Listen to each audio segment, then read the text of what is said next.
কক্সবাজারে জেলা প্রশাসনের উদ্যোগে ২০২৫ সালের এসএসসি ও সমমানের পরীক্ষা গ্রহণের প্রস্তুতিমূলক এক সভা আজ অনুষ্ঠিত হয়েছে। জেলা প্রশাসকের কার্যালয়ের শহীদ এটিএম জাফর আলম সম্মেলন কক্ষে পরীক্ষা কেন্দ্রের সচিব, বিভিন্ন শিক্ষা প্রতিষ্ঠানের প্রধান শিক্ষক ও সহকারী শিক্ষকদের অংশগ্রহণে এ সভা অনুষ্ঠিত হয়। জেলা প্রশাসক মোহাম্মদ সালাউদ্দিন এতে সভাপতিত্ব করেন। সভাপতির বক্তব্যে জেলা প্রশাসক সুষ্ঠু, শান্তিপূর্ণ ও নকলমুক্ত পরিবেশে এবং সুশৃঙ্খলভাবে পরীক্ষা গ্রহণে সংশ্লিষ্টদের প্রতি আহ্বান জানান।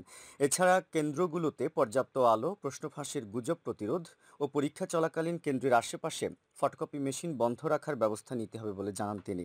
এতে অতিরিক্ত জেলা প্রশাসক রোমেন শর্মা, অতিরিক্ত জেলা প্রশাসক সাইদুজ্জামান চৌধুরী, জেলা শিক্ষা কর্মকর্তা গোলাম মোস্তফা বক্তব্য রাখেন। এ সময় পুলিশ ও ডাক বিভাগের কর্মকর্তা সহ সংশ্লিষ্টরা উপস্থিত ছিলেন। সভায় পরীক্ষার ৩০ মিনিট পূর্বে পরীক্ষার্থীদের আসন গ্রহণ, কেন্দ্রে ইলেকট্রনিক ডিভাইস ও সকল প্রকার মোবাইল ফোন নিষিদ্ধ, সম্ভাব্য প্রাকৃতিক দুর্যোগে বা স্বাভাবিক সময়ে কেন্দ্রে নিরবচ্ছিন্ন বিদ্যুৎ ব্যবস্থা রাখা, যানজট নিরসন, প্রয়োজনীয় নিরাপত্তা নিশ্চিত করা, কোচিং সেন্টার বন্ধ সহ সংশ্লিষ্ট বিভিন্ন সিদ্ধান্ত নিয়ে আলোচনা করা হয়।